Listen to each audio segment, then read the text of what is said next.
Hace unos días, cuando llegué a casa, mi esposa me tenía encima de la mesa unos recortes de periódico. Unos recortes que revelan claramente cuál es el espíritu que reina en esta época del año en que el mundo supuestamente, ¿verdad?, está celebrando el nacimiento de Cristo. En uno de los recortes aparecía una copa de champaña con un anuncio que decía: esta es la verdadera esencia de la Navidad. No sé cómo interpretarlo. Esta es la verdadera esencia de la Navidad. El otro era todavía más explícito. Anunciaba con bombos y platillos que había llegado el mes de bebiembre. Deduzcan ustedes.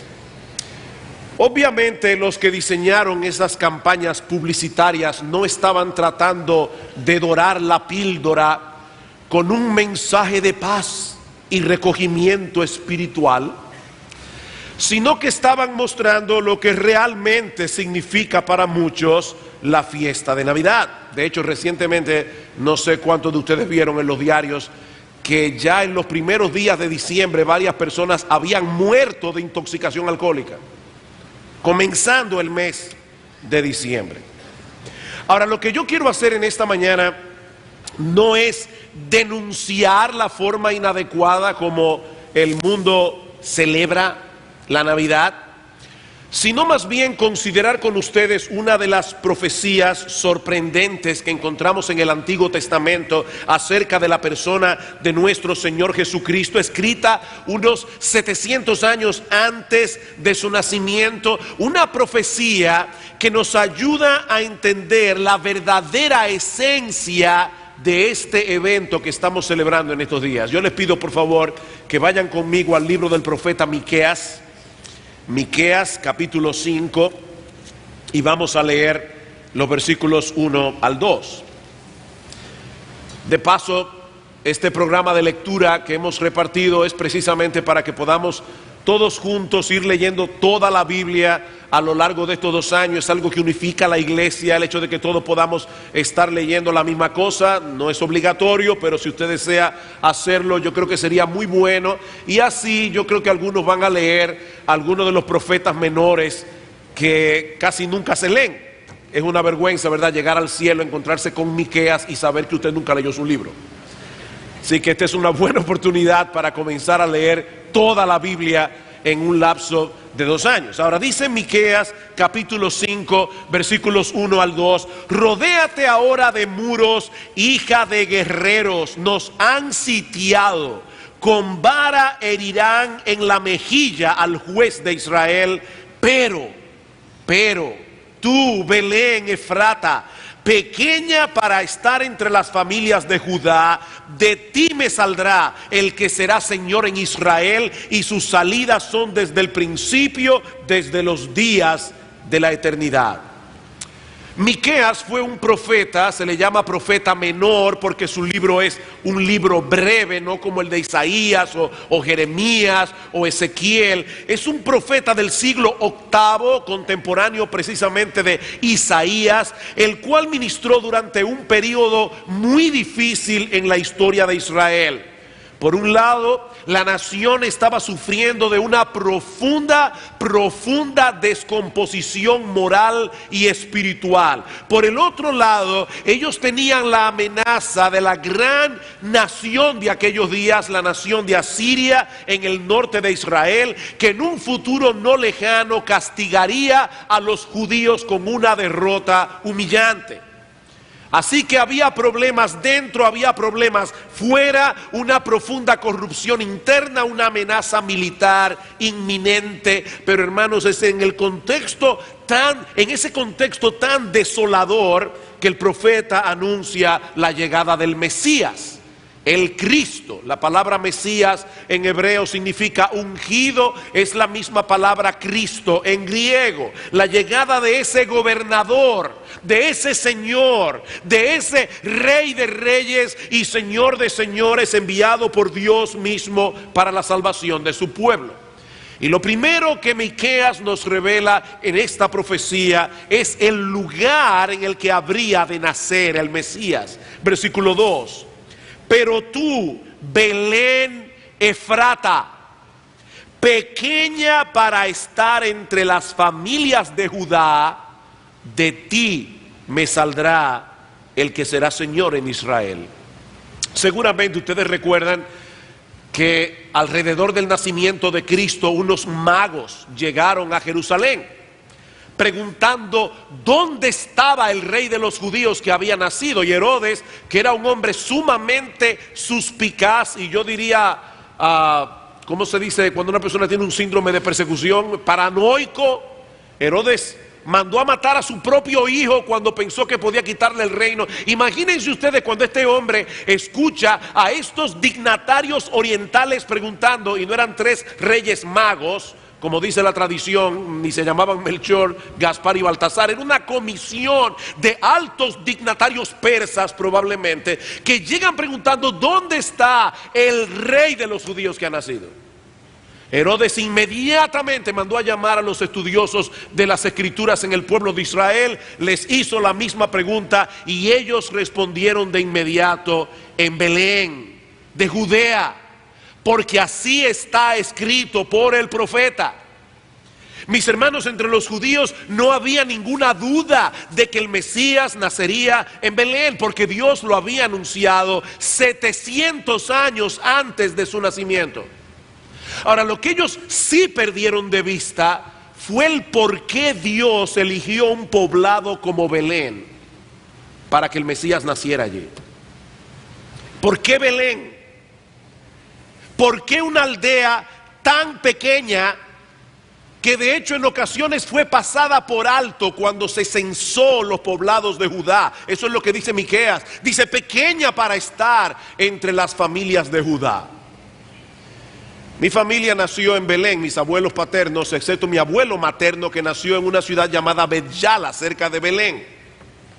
Eran poblados tan pequeños, mi abuelo era un fumador empedernido. Eran poblados tan pequeños que decían que si usted encendía un cigarrillo en Belén y salía caminando hacia Bet-Yala, llegaba fumándoselo todavía. Eran poblados pequeñitos. Todavía en el día de hoy, creo que Bet-Yala no tiene más de 11,000 habitantes. Cristo pudo haber nacido en Roma, la capital del imperio. Por lo menos pudo haber nacido en la ciudad de Jerusalén, la ciudad más importante de Israel. Pero Dios escogió una pequeña e insignificante aldea, y dentro de esa aldea un establo, para la encarnación de su Hijo, nuestro Señor Jesucristo. Y la pregunta es: ¿por qué? ¿Por qué Jesús tuvo que nacer en un lugar como Belén? Bueno, probablemente por 2 razones. La primera es que Dios siempre suele hacer las cosas de tal manera que su gloria sea exaltada y la soberbia del hombre humillada. Dios siempre suele hacer las cosas de tal manera que solo su gloria sea exaltada y la soberbia del hombre humillada. Si Belén hubiera sido una ciudad imponente, famosa por sus edificaciones o por su poderío militar, económico, algunos pensarían que fue precisamente por causa de esos logros humanos que Dios la escogió. Pero no, mis hermanos, Dios hace las cosas como las hace para que no pongamos nuestros ojos en la supuesta grandeza del hombre, sino más bien en la grandeza de su bondad, en la grandeza de su misericordia, al derramar su favor sobre personas que no lo merecen, personas que son indignas. Esa es la enseñanza de Pablo en 1 Corintios 1:26, un pasaje que estudiamos hace unos domingos atrás en la serie que estamos dando regularmente en 1 Corintios. Los creyentes en la iglesia en Corinto estaban divididos entre sí, alineándose en torno a personalidades humanas. Yo soy de Pablo, yo soy de Apolos, yo soy de Cefas. Y Pablo tuvo que escribirle: mirad, hermanos, vuestra vocación, que no sois muchos sabios según la carne, ni muchos poderosos, ni muchos nobles, sino que lo necio del mundo escogió Dios para avergonzar a los sabios. Y lo débil del mundo escogió Dios para avergonzar a lo fuerte. Y lo vil del mundo y lo menospreciado escogió Dios. Y lo que no es, para deshacer lo que es. ¿Saben para qué? Para que nadie se jacte en su presencia, dice Pablo. En otras palabras, Dios busca la manera de desinflar el orgullo humano. ¿Saben por qué? Porque ese es el gran problema humano. Dios se encarga de desinflar el orgullo humano porque ese es el gran problema humano. La Biblia nos enseña que Dios nos creó para su gloria y para que nosotros nos gozáramos en Dios por siempre. Pero lamentablemente el hombre no permaneció en su condición original. El hombre se rebeló contra su creador. Su rebeldía trajo consigo un sinnúmero de consecuencias terribles para la raza humana. El hombre se convirtió en un enemigo de Dios y en un peligro de sus semejantes. En estos días, cuando pasó la tragedia en Newtown, uno de nuestros periódicos tenía un editorial titulado "La sociedad está enferma". Y yo puedo entender el sentimiento del editorialista. Estaba preguntándose qué es lo que está pasando. Bueno, déjenme proponerles que yo creo que el problema no está en la sociedad. Esa palabra suena demasiado abstracta. No es la sociedad la que está enferma, es el hombre el que está enfermo. Es el hombre que está enfermo. No podemos encontrar ninguna solución a este problema que está viviendo nuestra sociedad, donde ya nadie puede salir a la calle tranquilo si no ponemos el dedo en la llaga, y la llaga es el pecado del hombre. El hombre pecó contra Dios, se rebeló contra Dios, se volvió un ser egoísta, orgulloso, en un ser peligroso para el hombre mismo. Pero ese no es el fin de la historia. Nosotros sabemos que desde el mismo momento en que el pecado entró en el mundo, Dios reveló un plan de salvación con el propósito de revertir los efectos que el pecado había producido en la creación y en el hombre. Y de esa manera hacer una demostración de su gloria mucho más extraordinaria que la que su creación original hubiese podido transmitir. Queridos amigos, amados hermanos, fue para eso que el Hijo de Dios se hizo hombre hace 2000 años atrás. Para restaurar al hombre dañado y convertirlo en el adorador que siempre debió haber sido. Pero para eso el hombre tenía que ser humillado. El hombre tiene que recordar que no es Dios. Solo Dios es Dios. El hombre no es Dios. Y Cristo se introdujo de tal manera en el escenario de la historia en la primera Navidad, para que solo el Dios de gloria recibiera toda la gloria. No había nada extraordinario en la aldea de Belén. No había nada extraordinario en el establo donde María dio a luz. Y ¿saben qué, mis amados hermanos? Tampoco hay nada extraordinario en aquellos hombres y mujeres que Dios escogió desde antes de la fundación del mundo para hacerlos beneficiarios de una salvación tan grande. Es por gracia, mis hermanos, para que solo el Dios de toda gracia se lleve toda la gloria.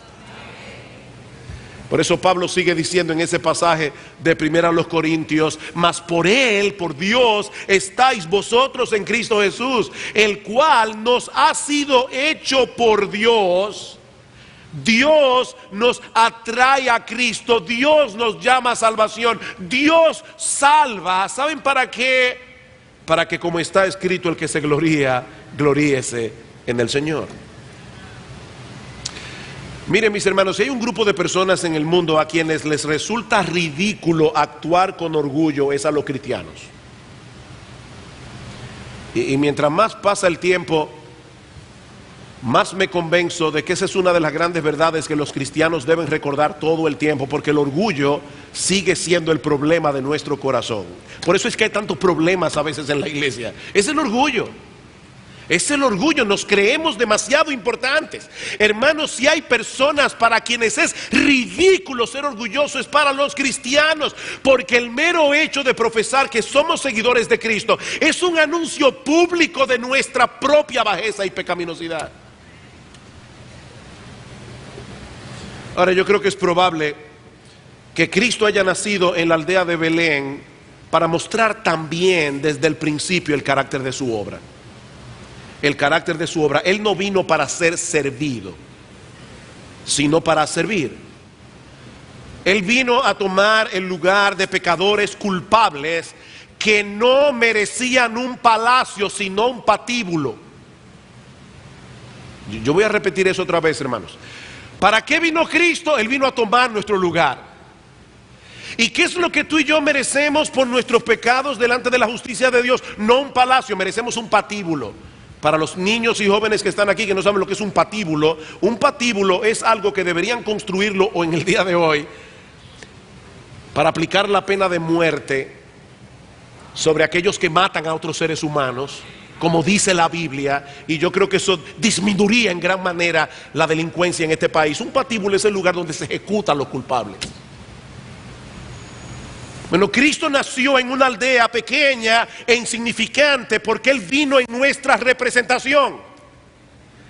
Él vino a tomar nuestro lugar, y lo que nosotros merecemos no es un palacio, lo que nosotros merecemos es un patíbulo. Antes de ser exaltado era necesario que Cristo fuera humillado.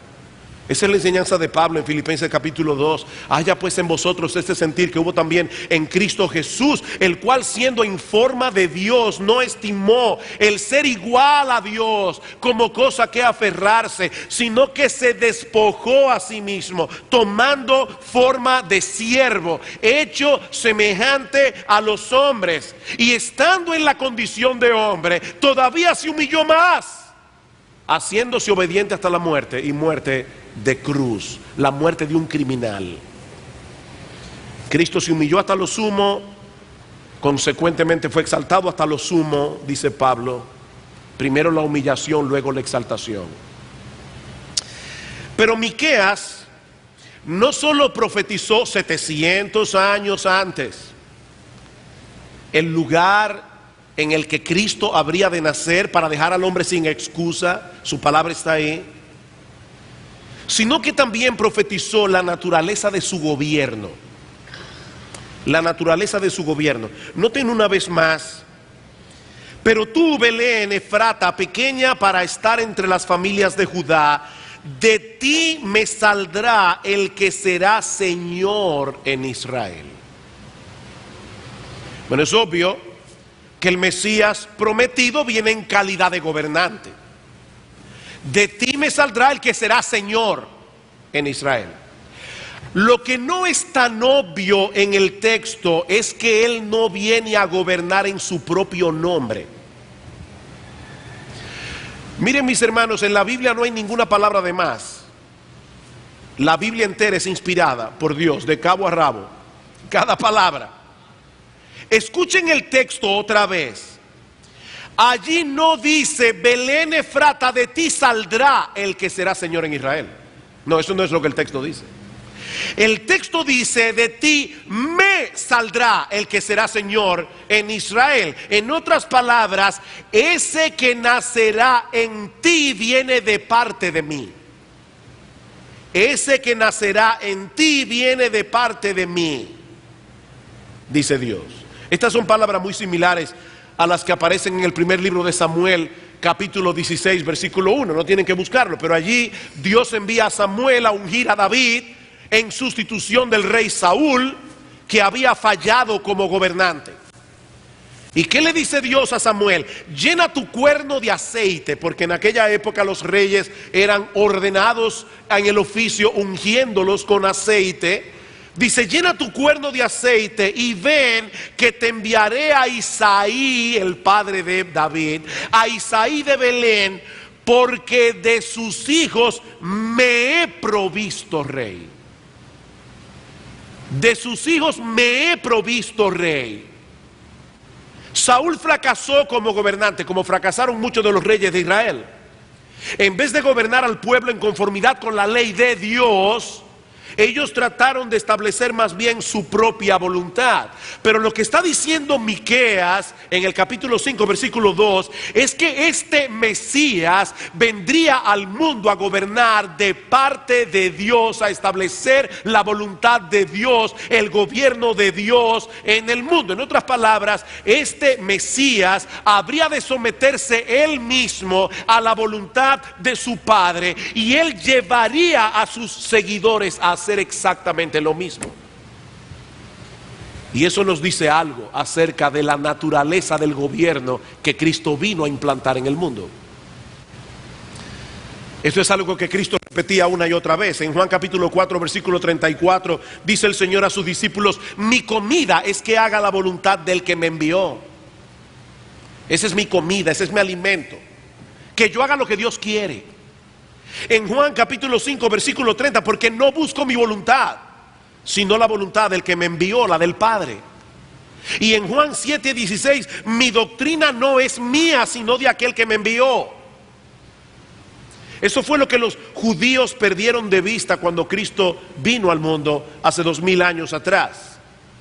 ¿Qué estaban esperando ellos? Un guerrero victorioso, poderoso, que derrotara a todos los enemigos de Israel y que implantara en la tierra de Palestina un reino universal. Y óigame, algún día Cristo volverá, implantará su reino eterno en el mundo, pero esa no era la misión de su primera venida. Esa no era la misión de su primera venida. Cristo vino más bien a hacer posible que hombres y mujeres rebeldes contra Dios se arrepintieran de su rebeldía y se sometieran voluntariamente al gobierno de Dios. Eso fue lo que Cristo vino a hacer. Ese es el tipo de reino que Él vino a implantar. ¿Recuerdan ustedes cuando Pilato estaba interrogando al Señor? Y Cristo le dijo: Pilato, mi reino no es de este mundo. Mi reino no es de este mundo. Pilato, mi reino no es como el que tú tienes en mente. Si mi reino fuera de este mundo, dice Cristo, mis servidores pelearían para que yo no fuera entregado a los judíos, pero mi reino no es de aquí. Y Pilato estaba tan confundido que le pregunta al Señor: pero entonces, ¿eres tú rey? ¿Eres tú rey? Puede ser una pregunta complicada, porque si Jesús decía simplemente sí, podía dar lugar a malas interpretaciones, porque Él no era el tipo de rey que Pilato tenía en mente. Pero tampoco podía negar que Él era rey, en el más alto sentido del término. ¿Cuál fue la respuesta de Jesús? Respondió Jesús: tú dices que yo soy rey, yo para esto he nacido y para esto he venido al mundo. Escuchen esto: para dar testimonio a la verdad. Todo aquel que es de la verdad oye mi voz. ¿Ven cómo Cristo conecta aquí su reinado con la verdad? Si Jesús hubiera venido a implantar un reino terrenal como los reinos que nosotros conocemos, ¿saben qué hubiera sido lo primero que él hubiera hecho? Reclutar soldados. Eso no es lo primero que hace un individuo cuando va a dar un golpe de estado y va a conquistar una nación. Reclutar soldados. Pero ¿qué hizo Cristo? Predicar la verdad, enseñar la verdad, proclamar la verdad. ¿Saben por qué? Porque la victoria de Cristo como rey no se obtiene forzando a sus enemigos desde fuera, sino dándoles convicciones desde dentro. Y su arma de guerra es la verdad. El hombre está lleno de mentiras. El hombre está lleno de confusión. El hombre no entiende ni para qué está aquí, ni cuál es el propósito de su existencia, ni para dónde va. El hombre está en tinieblas. El reino que Cristo vino a implantar está compuesto de hombres y mujeres que han entendido y se han sometido voluntariamente a la verdad de Dios. Una verdad que Cristo encarna. Yo soy el camino, dice el Señor, la verdad y la vida. Nadie viene al Padre sino por mí. Fue ese tipo de reino el que Cristo viene a establecer, el que Cristo vino a establecer. de ti me saldrá el que será Señor en Israel. Pero hay algo más que Miqueas profetiza acerca del Mesías. Hemos visto ya el lugar de su nacimiento, una aldea insignificante llamada Belén. Hemos visto ya la naturaleza de su gobierno. Él vino a hacer que los hombres se sometieran a la voluntad de Dios, que depusieran su rebeldía, que se sometieran a Dios. Pero en tercer lugar, Miqueas nos revela también la esencia de la persona del Mesías. Vean una vez más el versículo 2. Pero tú, Belén Efrata, pequeña para estar entre las familias de Judá, de ti me saldrá el que será Señor en Israel, y sus salidas son desde el principio, desde los días de la eternidad. Bueno, ahora sí que lo puso complicado, porque de primera impresión este texto parece contradictorio. ¿Lo ven allí? Este texto parece contradictorio. Por un lado nos está diciendo que el Mesías habría de nacer, igual que como todos nacemos, y hasta revela en la ciudad de Belén, en la aldea de Belén. Pero por el otro lado nos dice que sus salidas son desde el principio, desde los días de la eternidad. El nacimiento de todo ser humano marca el inicio de una nueva vida, ¿verdad? Antes de tu nacer, tú no existías. Tú comenzaste a existir cuando fuiste engendrado, como persona. Pero lo que Miqueas está diciendo aquí es que este gobernante que habría de nacer en Belén, en realidad era eterno. Este gobernante que habría de nacer como un bebé en Belén era eterno. ¿Cómo puede nacer una persona que siempre ha existido? Esa es la pregunta. ¿Cómo puede nacer una persona que siempre ha existido? Miren, hermanos, a mí la Biblia me maravilla. A mí la Biblia me maravilla. Casi todos estos profetas que profetizaron acerca de Cristo no entendieron lo que estaban escribiendo. Yo estoy seguro que Miqueas no entendió lo que él estaba escribiendo. Seguro completamente. De hecho, el apóstol Pedro dice en primera de Pedro capítulo 1 que los profetas inquirieron y diligentemente indagaron para poder entender las mismas profecías que ellos estaban profetizando. Ahora ellos fueron inspirados por Dios y ellos no pensaron, ve acá, como que Dios se equivocó aquí. Déjame arreglarlo. No, ellos no arreglaron nada. Ellos escribieron exactamente lo que Dios les pidió que escribieran, aunque no lo entendieran. Y Miqueas dijo hace 700 años antes del nacimiento de Cristo que ese bebé que habría de nacer en Belén Efrata existía desde siempre. Pero no solo eso. Si algo sabían los judíos, es que había un solo ser que existe desde siempre: Dios. Hermanos del sonido, se me está yendo el sonido. ¿Verdad que sí? Como que hay un... No. Pues es mi oído que se está yendo. Si algo sabían los judíos, es que el único ser eterno que existe es Dios. Dice en Isaías capítulo 40, versículo 28, ¿no has sabido, no has oído que el Dios eterno es Jehová, el cual creó los confines de la tierra? Bueno, pero ahora resulta que ese Dios, el único Dios eterno, está diciendo en Miqueas capítulo 5 versículo 2, de ti me saldrá el que será Señor en Israel. Yo voy a enviar a través de ti a alguien que va a ser Señor en Israel. La pregunta es, ¿ese Mesías que Dios está prometiendo es Dios o fue enviado por Dios? O sea, fíjense lo que estamos diciendo aquí. Este Mesías es eterno, pero van a ser como un bebé. Y Dios dice, soy yo que lo estoy enviando, y el único ser eterno es Dios. La pregunta es, entonces, ¿en qué quedamos? ¿Este Mesías es Dios mismo o es enviado por Dios? Es la misma dificultad que nosotros encontramos en otra profecía navideña. Isaías capítulo 9, versículo 6, hablando acerca del nacimiento de Cristo. Y recuerden que Isaías y Miqueas eran contemporáneos, 700 años antes del nacimiento de Cristo. Isaías no solo profetizó: he aquí una virgen concebirá y dará a luz un niño y llamará su nombre Emanuel, que traducido es Dios con nosotros, Isaías 7:14, sino que también en Isaías 9:6, hablando de ese niño que nacería de una virgen en Belén, dice: porque un niño nos es nacido, un niño, hijo nos es dado, y el principado será sobre su hombro. Él será Señor en Israel. Él viene con autoridad y se llamará su nombre. El nombre de este niño, el nombre de este bebé será llamado Admirable Consejero, Dios Fuerte, Padre Eterno y Príncipe de Paz.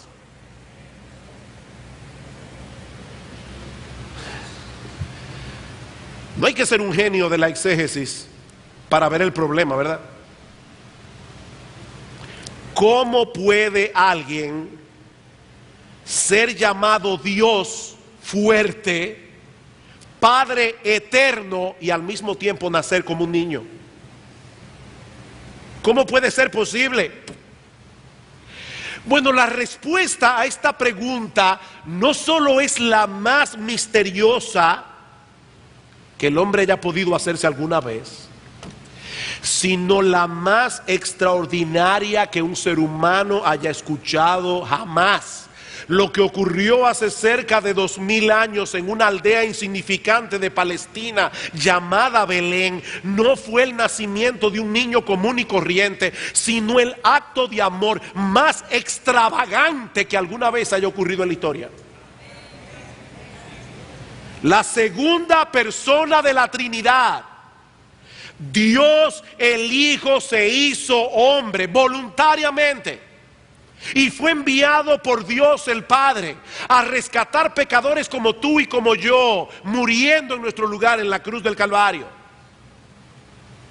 Es por esto que este niño puede ser llamado con toda propiedad Dios fuerte y Padre eterno. El mismo Cristo le dijo en una ocasión a los judíos, Juan capítulo 10, versículo 30, yo y el Padre somos uno. Y a Felipe le dice en Juan capítulo 14, versículo 9, Felipe, el que me ha visto a mí, ha visto al Padre. El que me ha visto a mí, ha visto al Padre. He ahí la solución del dilema. Jesús nació como un niño en la aldea de Belén, pero no era otro que el Hijo de Dios, la segunda persona de la Trinidad, asumiendo en el tiempo una naturaleza humana, semejante en todo a la nuestra, pero sin pecado. Y estando en esa condición de hombre, decidió pagar en una cruz la deuda que todos tenemos con la justicia divina, muriendo la muerte que todos merecíamos. Así que es Dios el que envía a Dios. Es Dios el que envía a Dios. Dios el Padre enviando a Dios el Hijo. Esa es la enseñanza de Juan en su introducción del Evangelio. En el principio era el Verbo, y el Verbo era con Dios, y el Verbo era Dios. Era con Dios y el Verbo era Dios. Versículo 14, y aquel Verbo fue hecho carne y habitó entre nosotros y vimos su gloria. Gloria como del unigénito del Padre, lleno de gracia y de verdad. Es ese hecho extraordinario el que supuestamente el mundo estará recordando dentro de 2 días. El nacimiento de aquel que vino a redimirnos del pecado para que nosotros pudiésemos cumplir el propósito de nuestra existencia, glorificar a Dios y gozar de Él por siempre. ¿Saben que la Navidad es un recordatorio perenne de que algo anda mal en el mundo? Recuerden eso, hermanos, cada vez que llega la Navidad es un recordatorio de que algo anda mal. Porque en vez de vivir para Dios, el Dios que nos creó, nosotros los seres humanos decidimos vivir para nosotros mismos. Mis hermanos, ¿cómo se supone que deberíamos celebrar el nacimiento de aquel que vino a corregir ese mal? ¿Acaso no es cierto que la Navidad es uno de esos periodos del año en el que más se apela a la codicia, a la soberbia, al orgullo, al egoísmo humano? La gloria de Dios tiene que ver muy poco con esta celebración. Muy poco. Aún aquellas personas que critican el materialismo de esta época, porque hay personas sensatas que critican el materialismo de la Navidad, de la temporada navideña, ¿qué nos ofrecen a cambio? ¿Qué nos ofrecen a cambio? Que pasemos tiempo con la familia. Esta es una época, aquí es que la telefónica se vuelve millonaria, porque comienzan, llama a tu mamá que está en Nueva York. Esta es una época para estar cerca. Y está bien, yo no tengo ningún problema. A mí me encantan las reuniones de Navidad, me encanta la cena del 24. Yo no tengo problema con eso. Me encanta comer pastel en hoja, y pastelito, y puerco, porque yo soy naturista. Yo no sé qué puede haber más natural que un puerco. A mí me encanta todo eso, hermano. Yo no estoy criticando eso en sí. Pero esa no es la opción. O que pensemos en los más desposeídos. Y eso está bien. Esto es una época en que nosotros podemos hacer mucho bien. Pero ¿saben qué? Ninguna de esas cosas toca el nervio de la Navidad. ¿Cuál fue el primer himno que se compuso de Navidad? El que cantaron los ángeles en el texto que leyó Lester al principio. Gloria a Dios en las alturas. Y en la tierra paz a los hombres. No a los hombres de buena voluntad, no, a los hombres que por la buena voluntad de Dios reciben la paz que Cristo vino a traer. Pero todo comienza con la gloria de Dios. El foco de la Navidad es la gloria de Dios. Cristo nació para la gloria de Dios. Gloria a Dios en las alturas. Tan pronto nosotros ponemos al hombre en el medio del escenario, ya perdimos el foco. Nosotros no somos los protagonistas de esta historia. El papel protagónico le pertenece únicamente a nuestro Dios, que creó todas las cosas para su gloria. ¿Recuerdan aquella ilustración de Francis Chan que yo di una vez hace meses atrás? El individuo que lo contratan como extra en una película. Y él renta el cine, invita a todos sus familiares y sus amigos para que vean la película en la que él actúa. Y resulta que en la película él sale en una escena un microsegundo y de espalda solamente se le ve la coronilla de la cabeza. Tal vez la mamá lo identifica.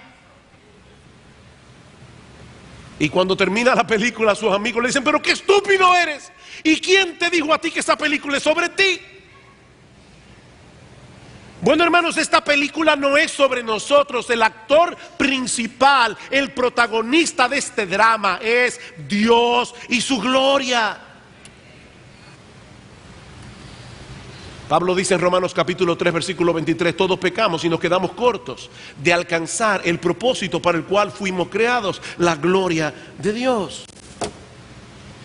El hombre ha decidido vivir para su propia gloria, haciendo su propia voluntad, siguiendo sus propios deseos, completamente al margen de la opinión de Dios. Hace unos años leí una ilustración que puede ayudarnos a entender la magnitud de este problema. El gobierno de los Estados Unidos de Norteamérica invierte mucho tiempo, dinero y esfuerzo para entrenar y equipar sus fuerzas militares. ¿Para qué? Para que protejan a los Estados Unidos de Norteamérica, ¿no es así? Bueno, imagínense que de repente se descubre que un batallón del ejército norteamericano ha estado usando todos los recursos que el gobierno le provee para proveerle armas a una célula de Al Qaeda y están planificando con ellos un ataque letal a los Estados Unidos de Norteamérica. Pregunta, ¿qué sucedería con los miembros de ese batallón? Bueno, seguramente todos los implicados serían juzgados por alta traición y serían castigados con la pena máxima. Pues ¿saben qué, mis amados hermanos y amigos que están aquí en esta mañana? Eso es exactamente lo que ha hecho el hombre con su hacedor. Dios nos creó y nos equipó para que nosotros pudiésemos vivir para su gloria. Dios nos dio una mente para pensar, Dios nos dio un corazón para sentir, Dios nos dio una voluntad para decidir, Dios nos dio un cuerpo para servirle y una boca para alabarle. Pero el hombre ha corrompido todos esos dones y capacidades, usándolos para su propia gloria y para llevar su propia agenda. ¿Saben lo que es eso, mis amados hermanos? Alta traición, y de la peor clase. Alta traición. Fue precisamente por eso que Cristo vino al mundo. Él vino a buscar y a salvar lo que se había perdido.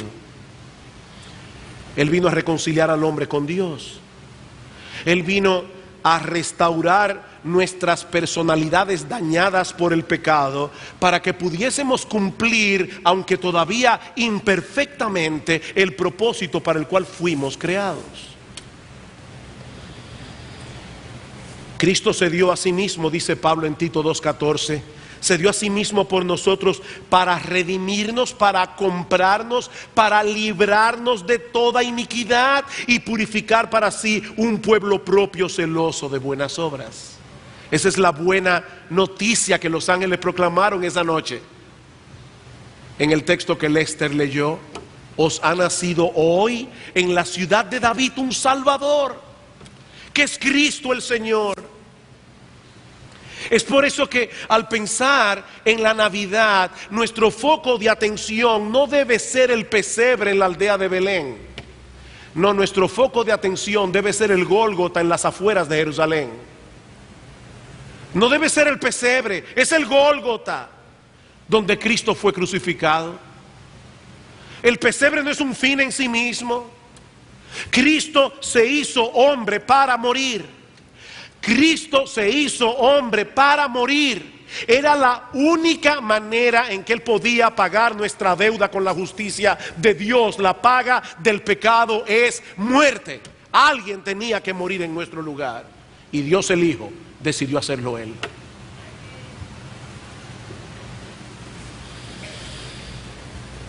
Déjame hacerte una pregunta. ¿Te gusta recibir regalos en Navidad? A mí me encanta. Sería un mentiroso si no lo dijera.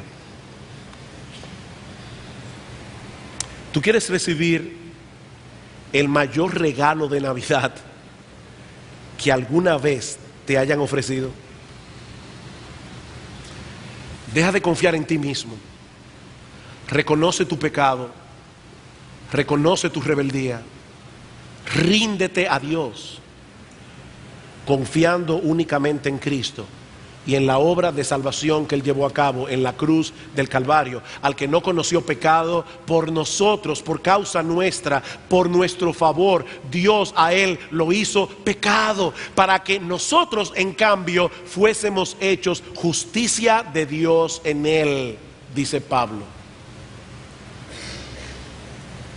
Esa es la esencia del mensaje del Evangelio, que la salvación es gratis, gratuita, por medio de la fe. No porque sea barata, sino porque alguien ya pagó el precio. Es gratis por medio de la fe. Mi amigo, no desprecies ese regalo. No desprecies ese regalo, porque no hay posibilidad de salvación fuera de Cristo. Es por eso que Dios anunció con tantos siglos de antelación todo lo concerniente a su nacimiento, todo lo concerniente a su ministerio, todo lo concerniente a su obra de redención. ¿Saben para qué? Para que nadie se equivocara y nadie tuviera excusas. Aquí está la Biblia. Este libro es único, este libro es extraordinario, este libro solo lo pudo haber escrito Dios. No hay excusa. Y mira, mi amigo, tú puedes tratar hoy de evadir lo que es obvio, porque eso es obvio. Tú puedes tratar de evadir lo que es obvio, puedes pasar por alto la evidencia. El día llegará en que nadie podrá pasarla por alto. Dice la Escritura que viene un día en que toda rodilla se doblará y toda lengua confesará que Jesucristo es el Señor, para la gloria de Dios el Padre. Toda rodilla, toda lengua. Lamentablemente para muchos será demasiado tarde. Demasiado tarde. Mi amigo, humíllate hoy ante el Señor. Hoy todavía estás a tiempo de arreglar tus cuentas con Él. Reconoce tu pecado. Reconoce que no hay nada bueno en ti que pueda hacerte ganar méritos en su presencia. Ven clamando por misericordia. Ven confiando únicamente en Cristo, arrepentido de tus pecados. Yo te aseguro, por la autoridad que me confiere la palabra de Dios, que hoy serás perdonado de todos tus pecados. Hoy, ahora mismo. Pide misericordia y misericordia te será otorgada. Mira, mi amigo, si tienes alguna duda, habla con algunos de nosotros. Habla con cualquiera de los hermanos que te van a esperar aquí en el lobby de la iglesia. Pero no abandones este lugar sin haber resuelto primero el más grande de tus problemas. No abandones este lugar. Yo te suplico, yo te ruego, no abandones este lugar sin haber resuelto el más grande de tus problemas. Oh, que el Señor bendiga hoy su palabra, produciendo frutos abundantes de salvación en medio nuestro.